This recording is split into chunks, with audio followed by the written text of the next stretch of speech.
Millions of green helmets are swept up from the ocean floor by trawlers in one haul.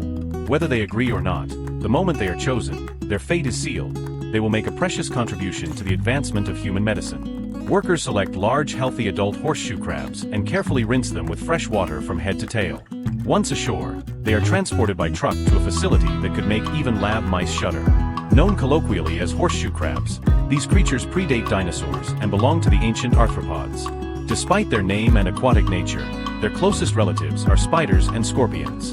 In a state of bewilderment, these horseshoe crabs are taken to a closed room. Workers fold their bodies, placing them on racks, exposing a thin membrane at their joints, the ankle area, just behind their glowing blue hearts. A needle is then inserted, and their turquoise blood begins to flow out through tubes within seconds. Researchers discovered an enzyme in their blue blood, known as limulus amoebocyte lysate, LAL, which clots upon contact with toxins. This makes it an invaluable biological reagent, used to test a variety of medical supplies. But this marks the unfortunate beginning of their ordeal.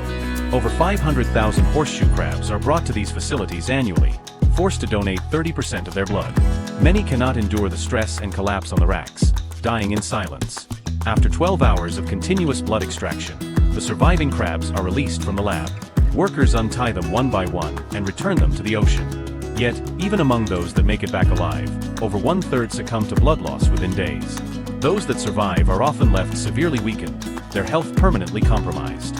Reproductive capacity has significantly declined. Every year between May and June, millions of female horseshoe crabs quietly crawl ashore, dragging 1, 2, or even 5 companions behind them. This is the largest annual matchmaking event. Despite the entourage of male crabs trailing them, female horseshoe crabs don't require physical intimacy to reproduce. They rely on external fertilization. After digging into the sandy shore, they begin laying eggs. The males, trailing closely behind, slowly release sperm onto the eggs as they are laid. Female horseshoe crabs are significantly larger than males and are often the main targets for blood extraction. Unlike in previous years, fewer husbands are needed for each female to lay eggs. Even so, a single female can lay thousands of eggs. However, only a small fraction of these eggs successfully hatch, and even fewer hatchlings survive predation by birds. Those that manage to grow into adulthood are extremely rare. It takes 10 to 12 years for horseshoe crabs to grow to the size needed for blood extraction. To mitigate the damage caused, workers help some females who don't find mates to reproduce artificially.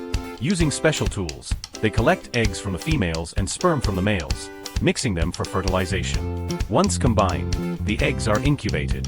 Here is what the embryos look like after 2 weeks of incubation. After another week, the tiny crabs hatch. In the hatchery, they shed their shells several times before growing to the size of a soybean. At this stage, workers release them into sheltered, calm sea areas to continue their lives.